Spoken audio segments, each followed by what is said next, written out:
देखो बेटा, इसके पहले हमने पढ़ा हुआ था संयोजन अभिक्रिया के बारे में। हम लगातार समझ रहे हैं अभिक्रिया के बारे में। अभिक्रिया के बारे में हम जानते हैं कि अभिक्रिया किसे कहते हैं। जब दो या दो से अधिक पदार्थ मिलकर किसी नए पदार्थ की उत्पत्ति करते हैं, इस प्रक्रिया को हम किस नाम से जानते हैं? अभिक्रिया के नाम से जानते हैं। हमने ये भी जाना हुआ है कि अभिक्रिया के कितने भाग होते हैं, तो मुख्यतः दो भाग होते हैं। एक होता है अभिकारक, जबकि दूसरा क्या होता है? उत्पाद होता है। अभिकारक के बारे में थोड़ा सा जान लें तो अभिकारक किसे कहते हैं? अभिकारक याद रखेंगे हमेशा एक छोटा सा पॉइंट, अभिकारक जब कभी भी होगा वो बाएं साइड होगा। आपकी जब अभिक्रिया लिखेंगे तो बाएं साइड वाला जो पोर्शन होगा वो आपका अभिकारक होगा। अगर हम बात करें उत्पाद की तो वो हमेशा दाएं साइड में होगा। फिलहाल समझते हैं अभिकारक के बारे में। अभिकारक वह होता है जो अभिक्रिया के बाद अपना रूप बदल देता है, यानी कि अभिक्रिया के बाद जो परिवर्तित, अगर आपको दिखे कि अभिक्रिया के बाद कोई बदल रहा है तो अभिक्रिया के पहले वही क्या रहेगा? अभिकारक रहेगा। बात समझ में आ गई? तो अभिक्रिया के फलस्वरूप जो अपना रूप बदल दे वो कहलाता है अभिकारक, जबकि अभिक्रिया के बाद जो बनता है वो कहलाता है उत्पाद। बेसिक सा पॉइंट है, इसे दिमाग में रखिएगा। अभिकारक क्या होता है? तो अभिक्रिया के पहले जो होता है वो अभिकारक और अभिक्रिया के बाद जो है वो क्या है? उत्पाद। बेसिक चीजें कंप्लीट। समझते हैं आगे। तो हमने एक अभिक्रिया समझा हुआ था संयोजन। संयोजन का मतलब क्या होता है? संयोजन का मतलब जोड़ होता है, जुड़ाव होता है। जब दो या दो से अधिक पदार्थ आपस में जुड़कर किसी एकल उत्पाद की उत्पत्ति करे वो कहलाती थी संयोजन अभिक्रिया, जिसे हमने पहले भी पढ़ा हुआ है। आज हम समझने वाले हैं वियोजन अभिक्रिया के बारे में। वियोजन अभिक्रिया को अपघटन अभिक्रिया के नाम से भी जाना जाता है। तो अगर कभी वियोजन के जगह पे अपघटन कर दे तो कंफ्यूज ना होइएगा। लिख देता हूं इस पॉइंट को कि वियोजन को हम दूसरी भाषा में किस नाम से जानते हैं? अपघटन। मैंने आपको शुरू में जब अभिक्रिया शुरू किया था तो ये बात बताई थी कि संयोजन का मतलब जोड़ होता है और वियोजन का मतलब क्या होता है? घटाना होता है। एक बेसिक पॉइंट है, इसे दिमाग में आप रखोगे तो आप याद रखोगे। संयोजन प्लस वियोजन माइनस। समझ रहे हैं ना? संयोजन का मतलब जब दो या दो से अधिक पदार्थ आपस में मिलेंगे तो क्या होंगे? जुड़ेंगे ना। इसका मतलब संयोजन का मतलब क्या होगा? जुड़ाव होगा, जोड़ होगा। अगर वियोजन की बात करें, घटाना, समझेंगे इसकी परिभाषा को कैसे समझेंगे कि वियोजन अभिक्रिया है? तो जब कोई एकल उत्पाद या जब एक पदार्थ अभिक्रिया के बाद विघटित होकर दो या दो से अधिक पदार्थों की क्या करे? उत्पत्ति करता है, तो उसे हम किस नाम से जानते हैं? वियोजन के नाम से जानते हैं। वियोजन अभिक्रिया, हमें जो वियोजन अभिक्रिया पढ़नी है वो दो तरीके की पढ़नी है। पहली ऊष्मीय अपघटन, ऊष्मीय अपघटन, और दूसरा जो हमें पढ़ना है वो पढ़ना है प्रकाश अपघटन। प्रकाश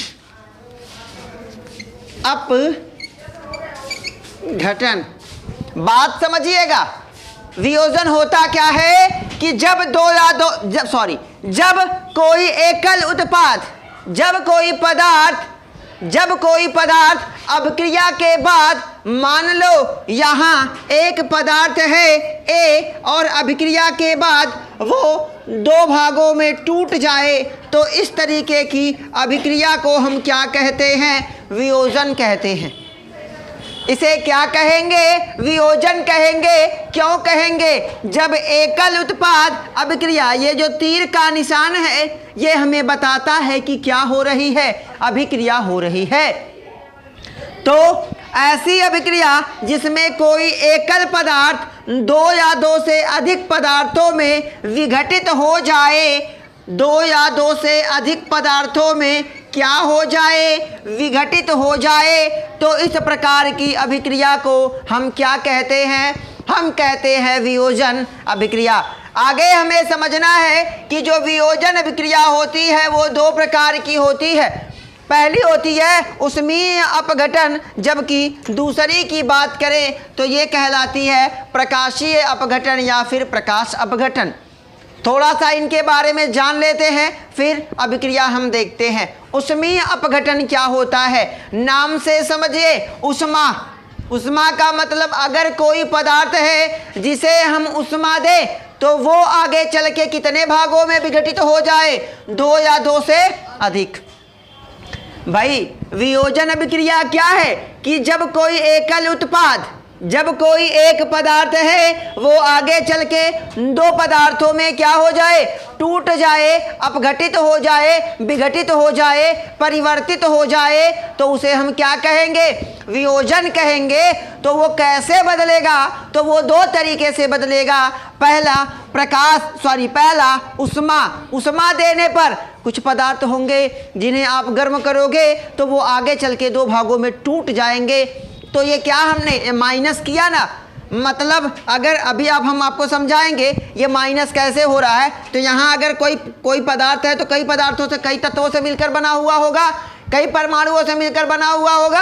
आगे चल के वो क्या हो जाए, अलग हो जाए, तो कम हो रहे हैं कि नहीं हो रहे।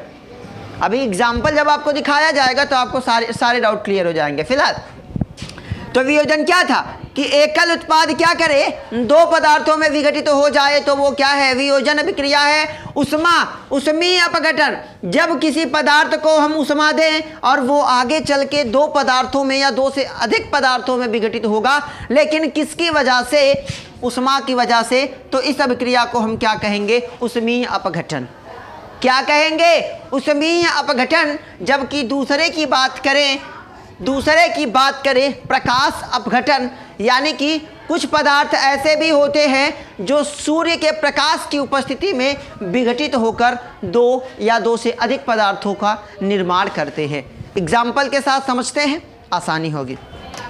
पहला एग्जाम्पल देगा कि सबसे पहले हम समझते हैं उष्मीय अपघटन को।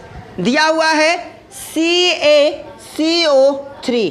क्या है ये है हमारा कैल्शियम कार्बोनेट। उष्मीय अपघटन हम समझ रहे हैं उष्मीय अपघटन। तो ऐसी अभिक्रिया जिसमें किसी पदार्थ को उष्मा देने से वह 2 या 2 से अधिक पदार्थों में विघटित हो जाए, तो उसे हम कहेंगे क्या, उष्मीय अपघटन। फॉर एग्जाम्पल कैल्शियम कार्बोनेट को जब क्या दी जाती है, उष्मा दी जाती है, तो वो किस में परिवर्तित हो जाता है, तो वो परिवर्तित हो जाता है CaO + CO2। पॉइंट समझिएगा, आपको समझ में आ जाएगा। यानी कि जब कभी भी कैल्शियम कार्बोनेट को आप गर्म करोगे तो वो कैल्शियम ऑक्साइड और कार्बन डाइऑक्साइड में क्या हो जाएगा, टूट जाएगा। बातें समझ में आई। अब हम समझते हैं कैसे कि ये वियोजन अभिक्रिया है। तो बेटा ध्यान दो, यहाँ देखो, यहाँ पे कैल्शियम है, कार्बन है और ऑक्सीजन है। कैल्शियम, कार्बन, ऑक्सीजन तीनों एक साथ हैं कि नहीं है, है ना। लेकिन अभिक्रिया के बाद यही देखो, कैल्शियम के साथ भी ऑक्सीजन है और यहाँ कार्बन अलग हो गया, 2 ऑक्सीजन के अणु अलग हो गए, यहाँ पे ऑक्सीजन का 1 अणु अलग हो गया। तो बताओ इस कैल्शियम कार्बोनेट के साथ कमी हुई कि नहीं हुई, हुई ना। अतः ये कौन सी अभिक्रिया है, वियोजन अभिक्रिया है कि नहीं है। अगर आपको कोई अभिक्रिया देगा और श्योर है बेटा ये देगा जरूर कि ये बताओ कि ये कौन सी अभिक्रिया है, तो आपको ध्यान में रखना है कि पूछ क्या रहा है। तो अभिक्रिया के इधर देखेंगे, सबसे पहले देखेंगे कि पदार्थ हैं कितने। तो इधर कितने पदार्थ हैं, 1, और इधर चल के कितने बन गए, 2। तो जब एक पदार्थ से 2 पदार्थ का निर्माण होगा तो कौन सी अभिक्रिया होगी। अगर यहीं पे ये वाला पोर्शन इधर होता, अगर यहाँ पे CaO होता और CO2 होता, जुड़ के क्या बन जाता, कैल्शियम कार्बोनेट, तो वो कौन सी अभिक्रिया होती, संयोजन हो जाती। अरे भाई 2 पदार्थ जुड़ के एक नया पदार्थ बनाए तो वो संयोजन। और जबकि एक पदार्थ से 2 पदार्थ की उत्पत्ति हो या एकल पदार्थ आगे चल के विघटित होकर किसकी वजह से, ऊष्मा की वजह से, प्रकाश की वजह, किसी की वजह से भी हो सकता है। तो जब कोई एकल पदार्थ आगे विघटित होकर दो या दो से अधिक पदार्थों का निर्माण करे तो इस अभिक्रिया को हम क्या कहते हैं, वियोजन कहते हैं। ये दो तरीके की पहली हम समझ रहे हैं, ऊष्मीय अपघटन। अब देखो बेटा, हमने ये तो याद कर लिया, अब इसके बारे में लिखा भी जाता है। तो लिखते कैसे हैं, मैंने बार बार बताया है कि सारा ध्यान आपका लिखने पे होना चाहिए। हालांकि अगर आप समीकरण लिख देते हो तो कोई गलत नहीं करने वाला, लेकिन अगर आप लिखोगे तो वो आपका वो प्लस पॉइंट है। क्या लिखेंगे कि कैल्शियम कार्बोनेट को जब ऊष्मा दी जाती है तो वो कैल्शियम ऑक्साइड और कार्बन डाइऑक्साइड में परिवर्तित हो जाता है। और इसके नीचे आप ये फार्मूला लिख देंगे, आपका नंबर श्योर हो गया। बातें समझ में आई?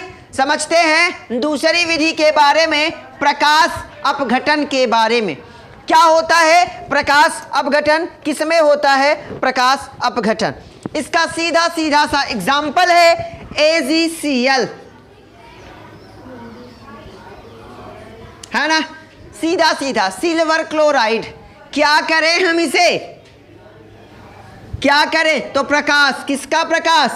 सूर्य का प्रकाश।